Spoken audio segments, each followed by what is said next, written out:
Hello बच्चों, आज हम शुरू करने जा रहे हैं चैप्टर 6 जिसका नाम है त्रिभुज। इसमें बच्चों हमें मोस्ट इंपॉर्टेंट चीज़ें दो ही हैं, वो है समरूप और सर्वांगसम। हमें ये पता होना चाहिए पहले कि सर्वांगसम क्या होता है और समरूप क्या होता है। तो एक्सरसाइज स्टार्ट करने से पहले बच्चों दोनों चीज़ों को हम समझ लेते हैं। देखो यहाँ पे लिखा है समरूप और सर्वांगसम। समरूप देखो बच्चों किसे कहते हैं, दिखने में एक जैसे। वे आकृतियाँ जो दिखने में हमें एक जैसी प्रतीत होती हैं, उसकी लंबाई और त्रिज्या क्या हो सकती है, छोटी बड़ी हो सकती है। अगर हम इसका एग्जांपल लें, जैसे कोई वृत्त हो गया, ठीक है, और एक ये छोटा वृत्त हो गया, एक बड़ा वृत्त हो गया। अगर हम देखें तो इनकी त्रिज्या जो है क्या है, अलग अलग है, भिन्न भिन्न है।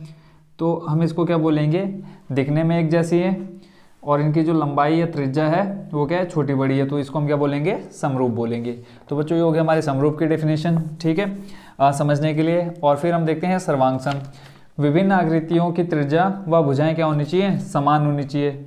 अगर हम दो वृत्त बना रहे हैं तो दोनों क्या होने चाहिए, दिखने में एक जैसे होने चाहिए, तभी क्या होंगे सर्वांगसम। दिखने में भी एक जैसे होने चाहिए और इनकी जो त्रिज्या होगी वो भी क्या होनी चाहिए, एक जैसी होनी चाहिए। फिर हम एक क्या बना लेते हैं, वर्ग बना लेते हैं, ठीक हो गया।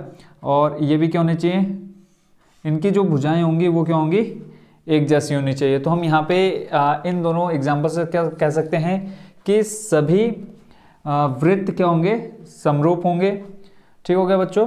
अब देखते हैं आगे, हम सीधा आते हैं एक्सरसाइज 6.1 पर। बाकी समझते हैं हम एक्सरसाइज में। तो एक्सरसाइज जो है 6.1 वहाँ पे है क्वेश्चन नंबर फर्स्ट, कोष्ठकों में दिए गए शब्दों में से सही शब्दों का प्रयोग करते हुए रिक्त स्थानों को भरिए। इसमें बच्चों फर्स्ट नंबर है सभी वृत्त, फिर आगे डैश डैश दे रखा है, ब्रैकेट में दे रखा है सर्वांगसम या समरूप। तो बताओ बच्चों सभी वृत्त कैसे होते हैं, समरूप होते हैं, सर्वांगसम होते हैं। वृत्त बना के देख लेते हैं, 3-4 एग्जाम्पल ले लेते हैं, ठीक है। तो ये बताओ बच्चों, ये जो वृत्त हैं वो क्या है, समरूप हैं कि सर्वांगसम है, बताओ।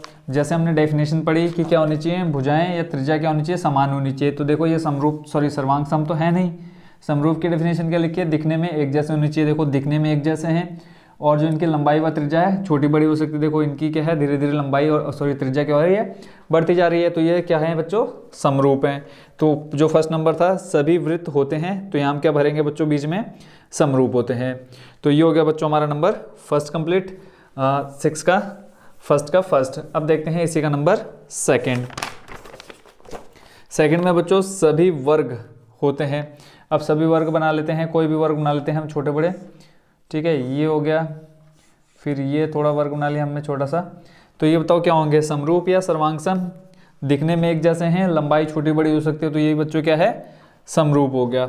फिर है सभी त्रिभुज समरूप होते हैं। कौन से त्रिभुज, इसमें जो ब्रैकेट में दे रखा है वो है समद्विबाहु या समबाहु। दो ऑप्शन में दे रखे हैं, समद्विबाहु या समबाहु। तो कौन से त्रिभुज समरूप होते हैं बच्चों, समबाहु होते हैं। तो इसका जो आंसर होगा समबाहु। पहले वाले का जो आंसर है वो है हमारा समरूप, फर्स्ट का है, यानी फर्स्ट का फर्स्ट समरूप। और उसके बाद जो सेकंड नंबर था हमारा कि सभी वर्ग कैसे होते हैं, सेकंड नंबर ये भी क्या होते हैं, समरूप होते हैं। उसके बाद थर्ड नंबर है सभी त्रिभुज समरूप होते हैं, कौन से वाले, समबाहु। तो यहाँ पे आ जाएगा हमारा समबाहु। फिर है फोर्थ नंबर में देखो इसको हम एग्जैक्ट डेफिनेशन बोल सकते हैं समरूप त्रिभुजों की या समरूप आकृतियों की। क्या है वो, भुजाओं की समान संख्या वाले दो बहुभुज समरूप होते हैं यदि उनके संगत कोण। देखो अगर मैं यहाँ बोलूँ तो इनका जो संगत कोण बन रहा है सभी का कितने डिग्री बन रहा है बच्चों, 90 डिग्री बन रहा है। तो इसको हम क्या बोलेंगे, समरूप बोलेंगे। देखो और जो इनकी भुजाएं होंगी एक दूसरे के अनुपात में, अगर मान लो ये 2 है, ये भी 2 और ये 2 और ये 2, इनको हम लिख लेते हैं 4 4 4, ठीक है।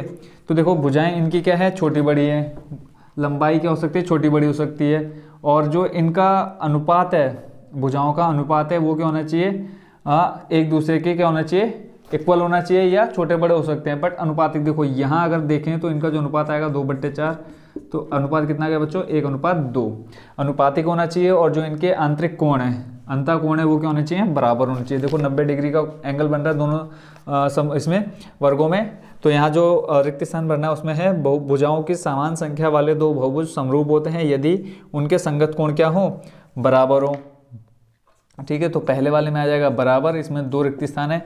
फिर बोला है उनके संगत भुजाएं क्या होनी चाहिए बच्चों, देखो संगत जो भुजाएं हैं वो क्या होनी चाहिए, समानुपातिक होनी चाहिए। ठीक है, समानुपाती होनी चाहिए, समानुपाती। ठीक हो गया बच्चों, ये हो गया हमारा क्वेश्चन नंबर फर्स्ट 6.1 का कंप्लीट। अब देखते हैं इसी का नंबर सेकंड नंबर बच्चों, निम्नलिखित युग्मों के दो भिन्न भिन्न उदाहरण दीजिए। इसमें जो फर्स्ट नंबर है वो है समरूप आकृतियों के उदाहरण देने हैं, और फिर है ऐसी आकृतियाँ जो समरूप नहीं है। तो यहाँ बच्चों हम दो फर्स्ट नंबर में कर लेते हैं, सेकंड के फर्स्ट नंबर में, सेकंड का फर्स्ट दे देते हैं इसमें समरूप आकृतियाँ। तो यहाँ हम लिख लेंगे समरूप आकृतियाँ। ठीक, तो एक तो हम क्या बोल देते हैं समरूप आकृति, जैसे हमने पढ़ा है कि सारे वृत्त क्या होते हैं बच्चों, समरूप होते हैं। तो पहला तो ये हो गया। सेकंड नंबर में हम दे देते हैं क्या, सारे वर्ग क्या होते हैं, समरूप होते हैं। ठीक हो गया बच्चों, दिखने में एक जैसे ये हो गया समरूप आकृतियाँ, दो एग्जांपल देने थे, दो दे दिए। उसके बाद बताना है जो समरूप नहीं है। तो इसी का देख लेते हैं सेकंड नंबर, ये था हमारा फर्स्ट। अब यहाँ पे देख लेते हैं जो समरूप नहीं है, समरूप आकृति नहीं है।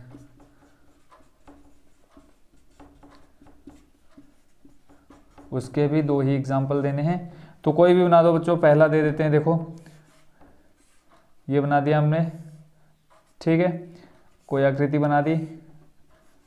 अब ये बताओ क्या समरूप है, एक जैसी दिख रही है, नहीं है। तो एक तो ये हो गया, एक एग्जांपल और देना, दो एग्जांपल देने हैं। तो एक बना देते हैं हम, एक त्रिभुज बना दिया हमने, और ठीक है। तो बताओ ये समरूप है क्या, दिखने में एक जैसे हैं, नहीं, और इनके जो कोण है वो भी क्या है, इक्वल नहीं है। तो ये हो गया बच्चों हमारा सेकंड नंबर भी कंप्लीट। अब देखते हैं नंबर थर्ड, बताइए कि निम्नलिखित चतुर्भुज समरूप है या नहीं है। तो पहले हम बच्चों ये आकृतियां बना लेते हैं, इसको आप लोगों ने नोट कर लिया होगा, मिटा देते हैं यहाँ से। दो आकृतियां दे रखी हैं और इनका जो भुजाएं हैं वो है 1.5, 1.5, 1.5 और 1.5। ठीक है, नाम दे रखा है SRPQ। एक एक आकृति ये दे रखी है, दूसरी आकृति दे रखी है ये, ठीक है। और जो इनकी लंबाइयाँ दे रखी है 3 सेंटीमीटर, 3 सेंटीमीटर, 3 सेंटीमीटर, नाम दे रखा है ABCD। क्वेश्चन में पूछा है कि ये जो चतुर्भुज हैं समरूप हैं या नहीं है। समरूप की डेफिनेशन हमने क्या पढ़ी है, दिखने में एक जैसे होने चाहिए, लंबाई त्रिज्या छोटी बड़ी हो सकती है। तो पहली बात तो देखो इनकी जो भुजाएं हैं, अभी हमने एक डेफिनेशन पढ़ी थी, ऊपर की भुजाओं की समान संख्या वाले दो बहुभुज समरूप होते हैं यदि उनके संगत कोण क्या हो, बराबर हो। तो यहाँ देखेंगे इनके, इसका जो यहाँ पे एंगल बन रहा है 90 डिग्री बन रहा है, ठीक है। तो यहाँ इनके जो एंगल बन रहे हैं वो क्या है, 90 डिग्री की नहीं है। तो एक कारण तो यही हो गया कि ये क्या है, समरूप नहीं है। फिर दूसरा आगे हमने क्या कहा, उनकी संगत भुजाएं किसके रूप में हो, समानुपाती के रूप में हो। तो जो संगत भुजाएं हैं वो समानुपाती के रूप में है। देखो 1.5/3 है, इसको सॉल्व करेंगे, देखो पॉइंट हटाएंगे 0, यह आ जाएगा 15 दूनी 30, 1:2। जो भुजाएं हैं वो तो किसके रूप में है, अनुपात क्या है उनका, ठीक है। बट जो एंगल है इनके बीच का वो क्या है, इक्वल नहीं है और दिखने में भी एक जैसे नहीं है। अतः हम ये क्या कहेंगे लास्ट में कि समरूप नहीं है, समरूप नहीं है। ये होगी बच्चों हमारी एक्सरसाइज 6.1 कंप्लीट। नेक्स्ट वीडियो में देखेंगे हम एक्सरसाइज 6.2। उसमें बच्चों कुछ प्रमेय है वो आप लोग देख लीजिएगा बुक से, ठीक है। तो मिलते हैं नेक्स्ट वीडियो में।